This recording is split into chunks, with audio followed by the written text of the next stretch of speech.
तर आज आपण काकूंबरोबर करतोय दह्यातली सोलकढी। ही सोलकढी कशी करायची ते बघण्याआधी चॅनल नक्की सबस्क्राईब करा। अधमुर दही, मिरची, आलं आणि अगदी एवढासा 2 पाकळ्या आहेत लसणाच्या, असं मी वाटण करून घेतले।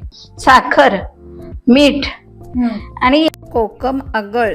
आपण जे दही लावले ते अगदी अधमुर आहे। नंतर रवीनं ते छान घुसळायचं, पाणी जास्त घालायचं नाही। नंतर त्याच्यात मीठ आणि साखर घालायचं, परत रवीनं ते घुसळायचं। म्हणजे वाटण केले आलं, लिंबू, मिरची, ह्याच्यात थोडंसं पाणी घालायचं आणि ते गाळून घ्यायचं आणि ते पाणी, गाळलेलं पाणी त्या दह्यात घालायचं।